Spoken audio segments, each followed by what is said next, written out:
இந்த சர்ச்சு அப்படின்னா என்ன சொல்றீங்க? எந்த சர்ச்சுனா எதை சொல்றீங்க? அடே நீங்க என்ன சொல்லுவீங்க? சர்ச்சுனா என்னன்னு சொல்லுவீங்க? இவர் எங்க வராருன்னா, ஒரு சினிமா பாட்டுனா அதுக்கு ஒரு இமேஜஸ் மைண்ட்ல மக்கள் மைண்ட்ல இருக்கும்ல, அது எந்த சினிமால வந்திருக்கு, எந்த சீன்ல வந்திருக்குன்ட்டு. அது வந்தாலும் ஓகேன்ற இமேஜ் மாதிரி பாட்டு தான் பாடுவேன்ற இது ஒன்று வச்சிருக்கேன். சரிங்களா? அதாவது இவருக்கு சினிமால கொஞ்சம் கொஞ்சம் செலக்ட் பண்ணி வச்சிருக்காரு. இந்த பாட்டெல்லாம் ஓகே, இந்த பாட்டெல்லாம் வேண்டாம் அப்படின்னு வரையறுச்சிருக்கிறாரு. நம்ம மைண்டில் அப்படியே ஏற்றிட்டாங்க. என்ன ஏற்றிட்டாங்க?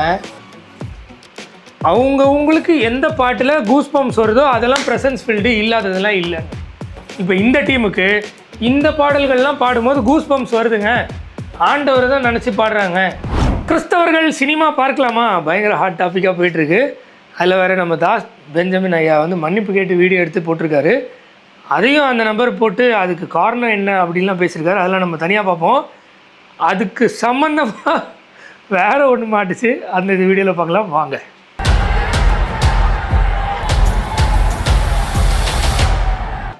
சினிமா பாடலை எடுத்து சர்ச்சில் பாடுறது அப்படிங்கிற அந்த கான்செப்ட். பட் எனக்கு தெரிஞ்சு நீங்கள் உங்கள் சாட்சியில் சொன்னீங்க, நான் சினிமாவே பார்த்ததில்ல. நீங்கள் எப்படி அப்பப்போ நல்ல கேள்வியும் கேட்பாங்க போல. நீங்கள் சினிமாவே பார்த்ததில்லைன்னு சொன்னீங்க, சினிமா பாட்டை சர்ச்சிலே பாடுறீங்களே அப்படின்றது தான் கேள்வி. சரியா? ஆனால் உங்கள் சர்ச்சில் இப்போ சினிமா பாடலே பாட வைக்கிறீங்க, நீங்களும் பாடுறீங்க, பாட வைக்கிறீங்க அப்படிங்கிற ஒரு கருத்து, அது இது பண்ணக்கூடாதுங்கிற கருத்து எழுந்திருக்குது. அது ஏன் அதை பண்ணுறீங்க? என்ன காரணம்? கேள்வி புரிஞ்சதில்ல. நீ சினிமாவே பார்க்க மாட்டேன் அப்படின்னு சாட்சியில் சொல்லிடுறீங்க, ஆனால் சர்ச்சில் சினிமா பாட்டு பாடுறீங்க, ஏன் அப்படின்னு கேட்குறாரு. தோத்துறேன், இதுதான் கேள்வி. இதுக்கு நியாயமாக என்ன பதில் சொல்லணும்? அப்போ நான் பார்க்க மாட்டேன், இப்போ நிறைய பார்க்குறேன், அதனால நான் பார்த்தேன் பாடுறேன் அப்படின்னு சொல்லியிருக்கலாம். இல்லை பார்க்குறது தப்பு தான் சொல்லியிருக்கலாம். ஆனால் எப்பேற்பட்ட பதிலை சொல்லுவாருன்னு பாருங்க. இந்த சர்ச்சு அப்படின்னா என்ன சொல்றீங்க? எந்த சர்ச்சுனா எதை சொல்றீங்க? தோத்துறேன். அடே நீங்கள் என்ன சொல்லுவீங்க? சர்ச்சுனா என்னன்னு சொல்லுவீங்க? இவர் எங்கே வராருன்னா, நீங்களே தேவனுடைய ஆலயமாக இருக்கிறீர்கள்னு இருக்கு இல்லையா, அங்கே வராரு. அது எதுக்குன்னு பாருங்களேன். இந்த சர்ச்சில் பாடுறோம்னு சொல்றீங்க. சர்ச்சுனா எது சொல்றீங்க? சர்ச்சுனா என்னன்னு சொல்லுங்க பாஸ். சர்ச்சுனா ஒன்றுக்கு மேற்பட்ட தேவனுடைய பிள்ளைகள் கூடி வருவதற்கு பேர் சபை. அதான் சபை, வேற ஒன்றும் இல்லை. நான் கரெக்டாக வேதத்தின் அடிப்படையில் சொல்லிட்டேன். சபை கூடி வருது இல்லையா, மக்கள்லாம் ஓடி கூடி வர்றாங்க. சபை மக்களா பில்டிங்கா? கேட்கறதுக்கு ஆள் இருக்காங்கன்னு நீங்க எதையாவது கதை விடக்கூடாது. மக்கள் தான் மக்கள். ஸோ நீங்கள் சினிமா பார்ப்பீங்களா? நான் பார்ப்பேன். ஓ இப்படி வராரு, இப்படி. இப்போ இது இந்த கேள்வி என்னென்னா, இது பயங்கரமான மிஸ்லீடிங். அதான் மேட்ரு. ஏன்னா பைபிள் படி பேசணும். அதை விட்டுட்டு நீங்கள் சபை தான் ஆக்சுவலாக ஒரு தேவனுடைய ஆலயம், நம்ம எல்லாருமே தேவனுடைய ஆலயமாக இருக்கிறோம், நமக்குள்ளே தான் தேவன் வாசம் பண்ணுறார் உண்மையிலே மறுபடியும் பிறந்திருந்தா. அப்போது நீ சினிமா பார்ப்பியா அப்படின்னு கேட்குறது. ஆமான்னு அவர் சொல்லுவார். அப்போ நீ சினிமா பார்க்கலாம், கூடி வருமா மட்டும் சினிமா பாட்டு பாடக்கூடாதான்னு கேள்வி கேட்டு முடிச்சிடுறது. நீங்கள் பரிசுத்தாவியில் தங்கும் ஆலயமா? ஆமாம். ஸோ நீங்கள் தான் சபையா? ஸோ சபை சினிமா பார்க்கலாம், ஒரு பில்டிங்கில் பாட்டு பாடிட்டா தப்பா? இவரும் வேறு வழி இல்லாமல் சரி, இப்போ ஒரு எக்ஸாம்பிளுக்கு வச்சுக்கலாம். இந்த நபர் சிகரெட் பிடிக்கிற நபர்னு வச்சுக்குவோம். ஒரு பேட்டியில் சிகரெட் பிடிக்கலாமா பிடிக்கக்கூடாதே அப்படின்னு பேசுனா நீங்கள் சிகரெட் பிடிப்பீங்களா? அப்போது சபை வெளியில் இருக்கும்போது சிகரெட் பிடிக்கலாம், கூடி வரும்போது மட்டும் சிகரெட் பிடிக்கக்கூடாதா? நம்மளும் பிடிக்கலாம் அப்படின்னு பிடிப்பாரா? இல்லை நீ தண்ணி அடிப்பியான்னு கேட்டு, ஆமாம் தண்ணி அடிப்பேன், நீ தேவனுடைய ஆலயம் தானே, நீ வெளியில் இருக்கும்போது மட்டும் தண்ணி அடிப்ப, கூடி வரும்போது மட்டும் தண்ணி அடிக்கக்கூடாதா? இங்கேயும் தண்ணி அடிக்கலாம் அப்படின்னு சொல்லிடுவாரா?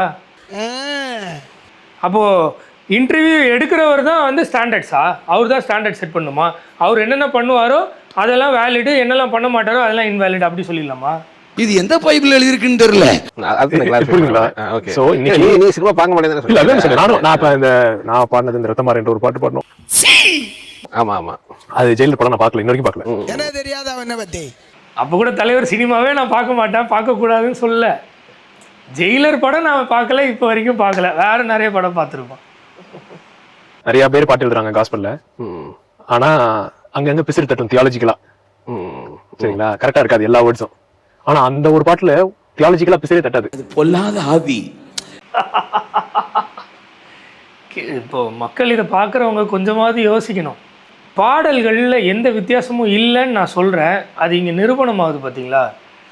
காஸ்பல் பாட்டு எழுதியிருக்கான், அதுவே நிறைய பிசுறு தட்டும். இதில் வந்து தியாலஜிக்கலாக பிசுறு தட்டாது, அதனால் நான் பாடுறேன்றாங்க. இப்போ நான் சினிமா பாட்டை பாடுறது சரின்னு ஆதரிக்கிறேன்னு மட்டும் நினச்சிக்காதீங்க. நீங்கள் மெய்மறந்து ஒரு பாட்டை பாடிட்டீங்கன்னா அந்த பாட்டில் வந்து ஆண்டவருடைய ப்ரெசன்ஸ் இருக்குது அப்படின்னு நீங்கள் நினைக்கிறது தவறு. ஏன்னா இந்த டீமுக்கு இந்த பாட்டில் ஆண்டவரோட ப்ரெசன்ஸ் இருக்குது, பாடுறாங்க. பார்க்குறீங்களா?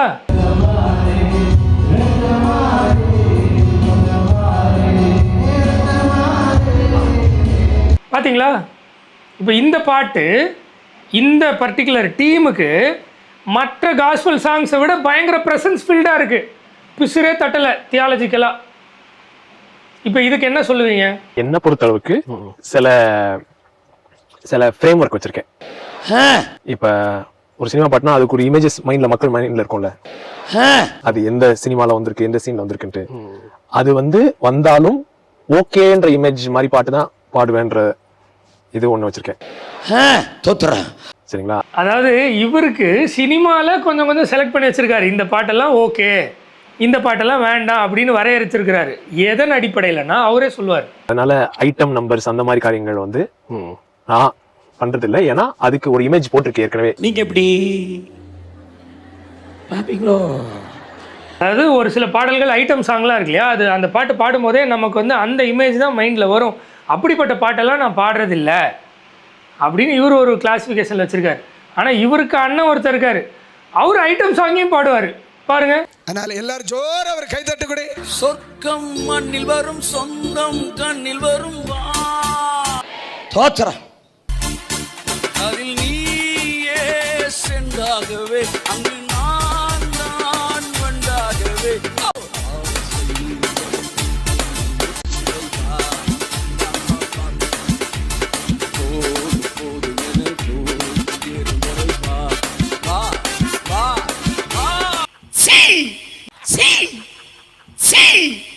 இவர் வந்து மாடுலேஷனோட வா வான்னு பாடுவார். இந்த 3 பேரை தான் கொஞ்ச நாளைக்கு முன்னாடி வெஸ்லி மேக்ஸ்வெல் வந்து மும்மூர்த்திகள் கிட்டத்தட்ட அந்த மாதிரி சொல்லி திருடன் திருடன் திருடன்னு திட்டினது. சரியா? ஆனால் வெஸ்லி மேக்ஸ்வெலுக்கு ஒன்றும் தெரில, அவரே ஆத்துமாக்களை திருடிட்டு தான் இருக்காருன்னு. ஆண்டவர் பக்கம் திரும்ப விடாமல் பாடல்களில் ப்ரெசன்ஸ் இருக்கிற பாட்டு இருக்குது, இல்லாத பாட்டு இருக்குது. ப்ரெசன்ஸ் வேணும்னா இந்த பாட்டை பாடுன்னு சொல்லி மடைமாற்றம் செய்து ஆத்துமாக்களை ஆண்டவர்கிட்ட வந்து திருடிட்டு இருக்காரு. சரி, இங்கே மேட்ருக்கு வருவோம். ஜெசுடையானுக்கு மைண்டில் வந்து பிக்சரைசேஷன் ஐட்டம் சாங்கெல்லாம் நான் பாட மாட்டேன்னு ஒரு வரையறை. ஜஸ்டினுக்கு அதெல்லாம் இல்லை, பாட ஐட்டம் சாங்காக இருந்தாலும் நான் பாட வேண்டான்னு. இப்போவாவது மக்களுக்கு புரியுதா பாடல்கள் எங்கே கொண்டு வந்து நிறுத்தும்னு? தாஸ் பெஞ்சமின் ஸ்ரீ அப்படின்றதெல்லாம் இல்லை. சினிமா ஓவரால் இப்படி தான் மக்களை மடை மாற்றும் அப்படின்னு சொல்கிறதும், பாடல்கள் கொஞ்சம் கொஞ்சமாக உங்களை இந்த இடத்துக்கு தான் கொண்டு வந்து நிறுத்தும் அப்படின்னு சொல்கிறதுக்கும் வேலிடான பாயிண்ட் இருக்குது. நீங்கள் புரிஞ்சுக்கிறீங்களா இல்லையான்னு எனக்கு தெரியல. இப்போ இந்த ரத்தமாறேன்ற சாங்ல பார்த்தீங்கன்னா ஒரு ஃபாதர் சன்னுடையது. அடுத்து இன்னொரு பாட்டு பாடினது வந்து கண்ணான கண்ணே, அது வந்து ஃபாதர் டாட்டர் சாங். ஸோ இது ரெண்டும் இப்போ பாடினாலும் அந்த இமேஜ் அவங்க மைண்டில் வருதுன்னு வைங்களேன். அந்த படத்தில் வர இமேஜ் வந்தாலுமே அவங்கள பாதிக்க போகிறது இல்லை, நெகட்டிவான்ற மாதிரி காரியங்கள் தான். நம்ம உன் மூளை சரியில்லைன்னு உனக்கு தெரிய மாட்டேங்குது. உன் வாழ்க்கையில் அது ஸ்கேன் எடுக்கணும். அதில் ஏதோ தப்பு இருக்குது, என் ரட்சிப்பில் தப்பு இருக்குது. ஸோ அவங்க தெளிவாக பாதிப்பெல்லாம் வரும் வராது எல்லாம் அனலைஸ் பண்ணி தான் பாடியிருக்காங்க மக்களே. நீங்கள் எப்படி இந்த பாடல்கள்லாம் ப்ரெசன்ஸ் ஃபீல்டு, இந்த பாடல்லாம் ப்ரெசன்ஸ் இல்லைன்னு அனலைஸ் பண்ணுறீங்களோ அது மாதிரி இவர் அனலைஸ் பண்ணியிருக்காரு. ஒரு சில சாங்கை பாடினா நீங்க டான்ஸ் ஆடலாம், ஒரு சில சாங்கை பாடினா நீங்க தேவனோடு உறவாடலாம். ஒரு சில பாடும் போதே you can feel the presence of God. Correct தானே? கடவுள் ஒருத்தர் நண்பன் சூஸ் பண்ணிட்டாருன்னா எழுதி வச்சுக்க, உலகத்துல எவன் பிரசங்கத்துல இல்லாத ரெவலேஷன் அவன் பிரசங்கத்துல இருக்கும். ஏன்னா ஃப்ரெண்ட்ட தான் ஒரு ஃப்ரெண்ட் மனசை தரப்பா. உங்களுக்கு பரலோகத்துல சிவப்பு கல்ல துண்டு போட்டு வச்சிருக்கான், அப்படியே எடுத்துக்கிட்டு குந்திக்கலான்னு கொண்டு போய் வைக்க. ஜஸ்டின் இண்டியா ஒரு ஃப்ரெண்டு கிட்ட அவருடைய கடவுள் வயிறு இருக்குல்ல, அந்த கடவுள் பயங்கரமாக மனசை திறந்ததுனால தான் இப்படி ரெவலேஷன் வந்தது பாருங்க.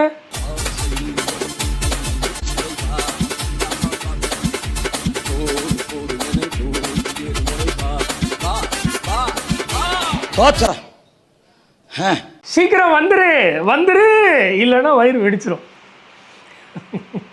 சினிமா இப்போ எனக்கு இதெல்லாம் பார்க்கும்போது பாவம் தாஸ் பெஞ்சமின் ஐயா அப்படின்னு எனக்கு தோணுது. அதனால நான் இதை போட்டேன், இன்னும் தொடர்ச்சியாக போடுறேன். சினிமா இல்லை, கிறிஸ்தவ பாடல்கள்னு சொல்லிட்டு என்ன நடக்குது, அது கடைசியில் எங்கே கொண்டு வந்து விடுதுன்றதை நான் சொல்கிறேன். நம்ம மைண்டில் அப்படியே ஏற்றிட்டாங்க. என்ன ஏற்றிட்டாங்க, அவங்களுக்கு எந்த பாட்டில் கூஸ் பம்ப்ஸ் வருதோ அதெல்லாம் ப்ரெசன்ஸ் ஃபீல்டு, இல்லாததெல்லாம் இல்லைன்னு. இப்போ இந்த டீமுக்கு இந்த பாடல்கள்லாம் பாடும்போது கூஸ் பம்ப்ஸ் வருதுங்க, ஆண்டவர் தான் நினச்சி பாடுறாங்க, அவங்க சினிமாவை நினச்சி பாடலை. தொடர்ந்து இன்னும் பார்க்கலாம், உங்களுக்கு கொஞ்சம் புரியும். ஆனால் அது ஏற்றுக்கிறது கஷ்டமாக இருக்கும்.